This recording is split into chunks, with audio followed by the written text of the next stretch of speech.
우리에게 주시는 하나님의 말씀은 예레미야 39장 1절에서 10절까지의 말씀입니다. 유다의 시드기야 왕의 제9년 열째 달에 바벨론의 느부갓네살 왕과 그의 모든 군대가 와서 예루살렘을 에워싸고 치더니 시드기야의 제11년 넷째 달 아홉째 날에 성이 함락되니라. 예루살렘이 함락되매 바벨론의 왕의 모든 고관이 나타나 중문에 앉으니 곧 네르갈사레셀과 상갈 레브와 내시장 살스김이니 네르갈사레셀은 궁중장관이며 바벨론의 왕의 나머지 고관들도 있더라. 유다의 시드기야 왕과 모든 군사가 그들을 보고 도망하되 밤에 왕의 동산길을 따라 두담 샘문을 통하여 성읍을 벗어나서 아라바로 갔더니 갈다인의 군대가 그들을 따라 여리고 평원에서 시드기야에게 미쳐 그를 잡아서 데리고 하마 땅 리블라에 있는 바벨론의 느부갓네살 왕에게로 올라가매 왕이 그를 신문하였더라. 바벨론의 왕이 리블라에서 시드기야의 눈앞에서 그의 아들들을 죽였고 왕이 또 유다의 모든 귀족을 죽였으며 왕이 또 시드기야의 눈을 빼게 하고 바벨론으로 옮기려고 사슬로 결박하였더라. 갈다인의 왕궁과 백성의 집을 불사르며 예루살렘 성벽을 헐었고 사령관 느부사라단이 성중에 남아있는 백성과 자기에게 항복한 자와 그 외에 남은 백성을 잡아 바벨론으로 옮겼으며 사령관 느부사라단이 아무 소유가 없는 빈민을 유다 땅에 남겨두고 그날의 포도원과 밭을 그들에게 주었더라. 아멘. 성도 여러분, 주 안에서 평안하셨습니까? 지난주에는 야외에서 녹화를 하였습니다만 어땠습니까? 종종 야외에서 녹화하는 그러한 날이 있기를 바라는 마음입니다. 본문의 내용은 어려움 없이 그냥 술술 읽어갈 수 있는 내용입니다. 예레미야는 남유다의 멸망을 직접 본 유일한 선지자입니다. 그가 본문에 이렇게 기록하고 있는데 내용은 이렇습니다. 시드기야 왕 때에 바벨론의 왕 느부갓네살이 예루살렘을 함락시킵니다. 그래서 시드기야 왕은 밤에 도망을 칩니다. 자기의 신하들과 함께 도망을 가는데 바벨론 군사들이 끝까지 따라가서 그를 잡죠. 잡아서 바벨론 왕 느부갓네살 앞에 세웁니다. 그 세운 것만으로 끝나는 것이 아니라 그 앞에서 자기의 아들들도 죽이고 신하들도 죽이고 또한 자기의 두 눈을 뽑아 버립니다. 사실 이 두 눈이 뽑힌 것은 에스겔의 예언의 성취입니다. 에스겔서 12장 13절 보면은 이렇게 기록하고 있습니다. 바벨론 땅에 이르리니 그가 거기에서 죽으려니와 그 땅을 보지 못하리라. 그 땅에 도착했지만은 그 땅을 보지 못한다. 두 눈이 뽑힌다는 그런 말 아니겠습니까? 그 후에 또 예루살렘에 남아있던 바빌론 군사들이 왕궁과 성벽을 허물었다는 것이 본문의 내용입니다. 저희들이 이 예레미야를 읽으면서 가장 슬픈 장면이 있다면 본문의 말씀이 아닌가 싶습니다. 특히 유대인들에게는 더할 것입니다. 왜냐하면 유대인들에게는 세계의 중심이 이스라엘이라고 합니다. 또한 이스라엘의 중심이 어디겠습니까? 예루살렘입니다. 예루살렘의 중심은 성전이고요. 성전의 중심은 성소입니다. 성소의 중심은요, 언약궤입니다. 이러한 유대인의 중심 사상에 서 있는 모든 것들이 함락되고 부서지고 약탈되어 버렸으니 본문만큼이나 슬픈 장면이 어디 있겠습니까? 또한 시드기야 왕은 눈까지 다 뽑혀버렸는데 이보다 더 비참한 장면이 있겠습니까? 여러분, 하나님이 왜 지금 이렇게 역사를 진행하고 계시는 것일까요? 예루살렘 성도 함락이 되었습니다. 누구에게 함락이 됩니까? 늘 싸우던 북이스라엘도 아니고 이방 나라에게 함락이 됩니다. 당시에 이방 나라에 함락되었다는 것은 여사의 일이 아닙니다.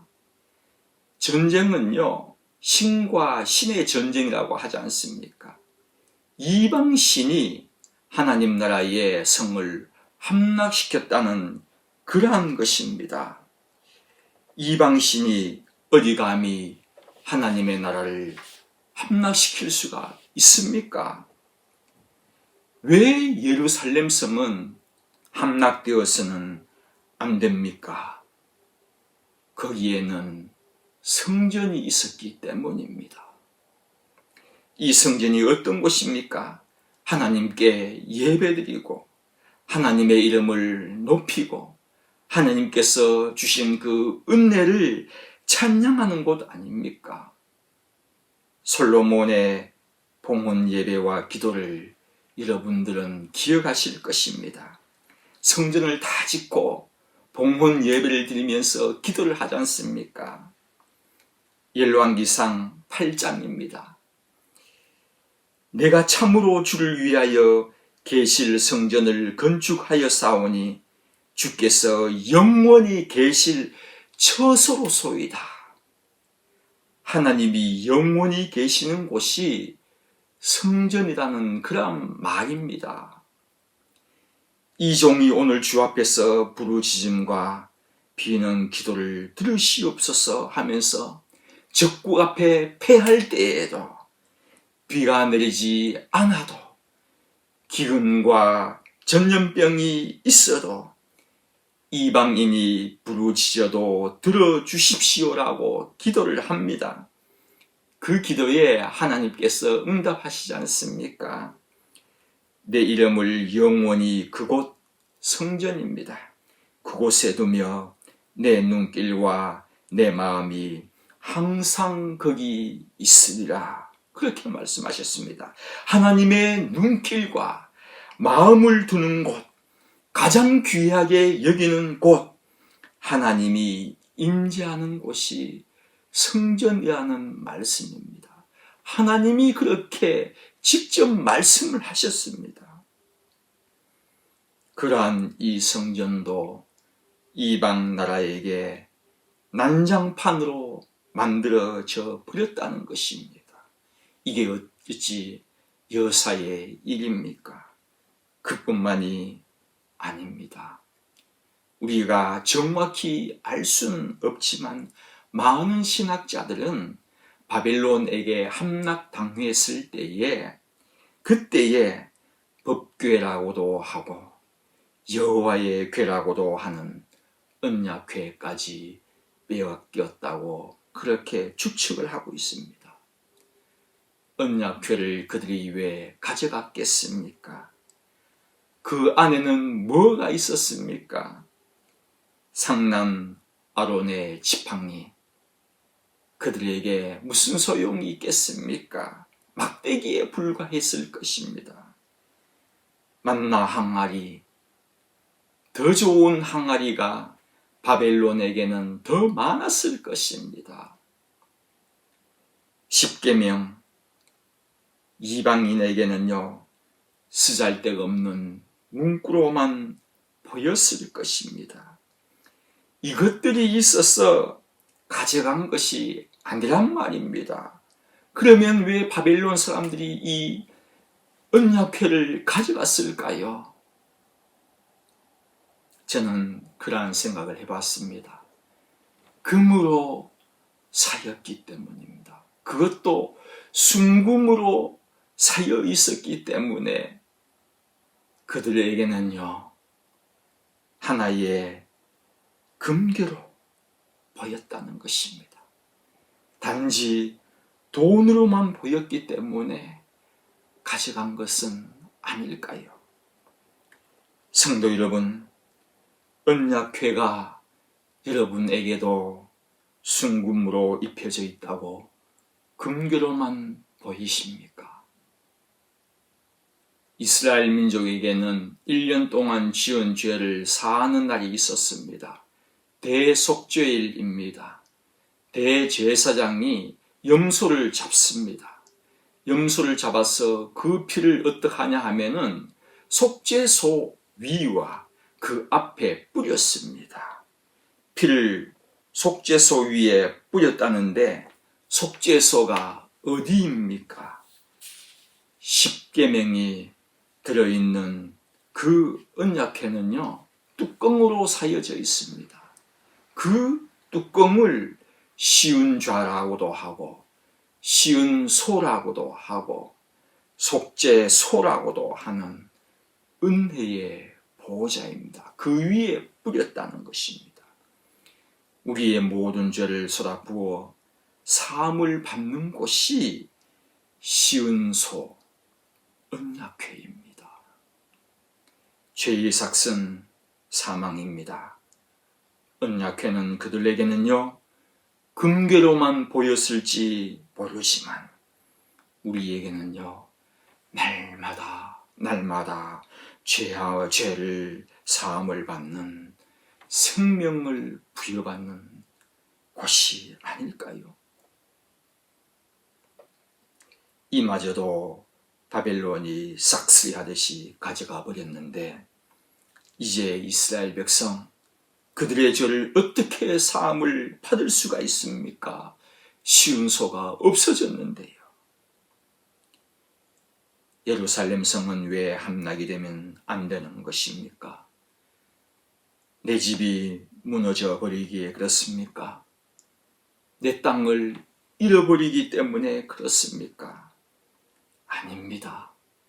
그 언약궤를 지켜야 하기에 함락되어서는 안 되는 것이었습니다. 죄사함 받고 새 생명을 부여받아야 하기에 예루살렘 성이 무너져서는 안 되는 것이었습니다. 앞으로 다시 말씀 돌아갑니다. 왜 이렇게 하나님께서 역사를 진행하고 계실까요? 예루살렘 성을 누가 멸망시켰는가? 그렇게 물으면 모든 사람들은 말합니다. 바벨론이 그랬다고요. 성전을 누가 노략질하였느냐고 물으면 모든 사람들은 말합니다. 바벨론이 그랬다고요. 언약궤를 누가 가져갔느냐고 물으면 여러분도 그러시겠죠. 바벨론이라고 자신 있게 말을 할 것입니다. 아닙니다. 성경에는 정확히 우리에게 알려주고 있습니다. 그들 이스라엘 백성의 죄 때문이라고요. 예레미야는 정말로 기록하고 싶었던 말은 이러한 것이었을 것입니다. 이렇게 기록하기를 원했을 것입니다. 1절과 2절인데요. 예레미야는 바빌론의 느부갓네살 왕과 그의 모든 군사가 와서 예루살렘을 에워싸고 치더니 성이 함락되니라 라고 기록하는 것보다도 오히려 이스라엘 백성의 죄가 그 찬란했던 예루살렘을 함락시키니라 이렇게 쓰고 싶었던 것은 아닐까요? 예루살렘 성이 아무리 튼튼하게 그리고 찬란하게 세워져 있을지라도 무너뜨리는 것은 너무나도 간단했습니다. 예루살렘 성을 함락시키고 성전도 부수고 그 안에 모든 기명들도 노략해가고 언약궤마저도 빼앗긴 것은 그들의 죄 때문이었습니다. 그들의 죄의 대가는 너무 컸다고 생각되지 않습니까? 너무 비싼 것이었다고 생각되지 않습니까? 우리는 성경의 열왕기에서 왕들의 역사들을 보면서 모두가 그럽니다. 좀 더 말씀대로 살지 왜 그랬느냐고요. 여호와 야긴 왕도 마찬가지고요. 본문의 시드기야 왕도 마찬가지입니다. 당신들 좀 더 신앙생활을 잘 하였다면은 그 중요한 예루살렘 성마저도 함락이 되지 않았느냐고요. 맞습니다. 그들이 조금이라도 신앙생활을 잘 하였다면은 그렇게 성은 함락이 되지 않았을 것입니다.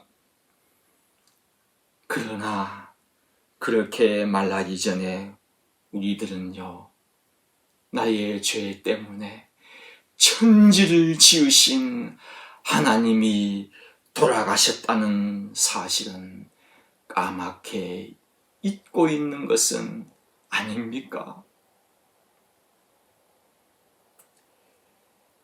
예루살렘 성이 함락되는 것을 보고 안타까운 마음을 가지기보다도 오히려 주님의 피 묻은 그 손을 생각하면서 은혜를 구하는 자가 되어야 할 것입니다. 드디어 성이 함락이 되고 끝까지 성을 지켜야 할 왕은요, 야반도주를 합니다. 완전히 모든 것을, 그 중요한 것을 놔두고 자기만 살겠다고 도망을 쳐버립니다. 자기를 보호해야 할 신하들 몇 명을 데리고 도망을 쳐버립니다. 다른 나라도 그렇습니다만은 저는 일본에 있으니 일본의 해군 함장의 이야기를 참 많이 듣고 책으로 읽은 적이 있습니다. 그렇습니다. 함장은요, 배가 침몰당할 때에도 자기의 부하들은 다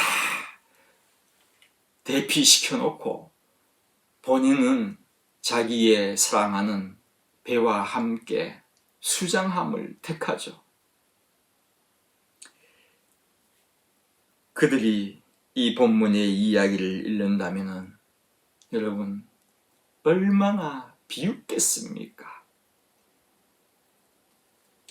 시드기야는요, 후퇴가 아니라 자기만 살려고 그 중요한 백성들을 놔두고 도망을 쳤다는 것입니다.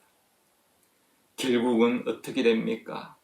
사로잡혀서 느부갓네살 왕 앞에 세워지고 그 앞에서 아들도 신하도 죽고 그들이 죽는 것을 자기의 두 눈으로 다 보고 나서는 그 눈도 뽑혀버리는 너무나도 비참한 일이 일어났다는 것입니다.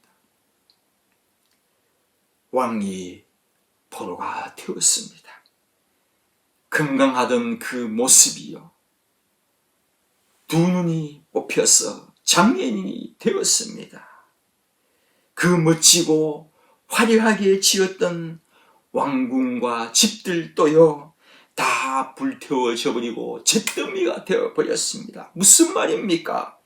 모든 것이 최상에서 최하로 떨어졌다는 것입니다. 최고에서 최악으로 말입니다. 성도 여러분, 여러분들은 지금 상황은 어떻습니까? 여러분의 상황은 어떠시냐고요? 최고의 때입니까? 가장 잘 나가고 있는 때입니까? 이뤄놓은 큰 업적은 없습니까? 경제적으로도 매우 부유한 분들도 계시죠. 사업이 최고로 올라갔습니까? 건강도 최고의 시기입니까? 학업도 잘 되어서 학사, 석사, 디그리도 따고요, 잘 나가고 계십니까? 계속 유지하고 싶으십니까?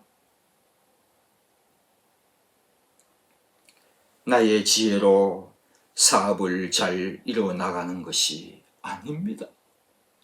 내 머리로 공부를 끝내는 것이 아닙니다. 꼭 기억하시기 바랍니다.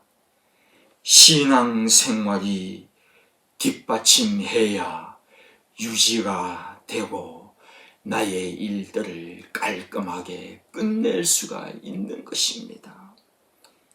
그렇지 않을 때에는 한순간임을 기억하셔야 될 것입니다. 이것이 시드기야 왕을 통하여 우리가 배울 수 있는 말씀입니다. 이것이 하나님이 왜 이렇게 역사를 진행하시는가를 우리에게 알려주시는 대답입니다. 성도 여러분, 시드기야 왕을 닮지 말고 다음 주까지도, 다음 주 또 만날 때까지도 신앙생활 잘 하시는 성도 여러분들 되시기를 주님의 이름으로 부탁드립니다.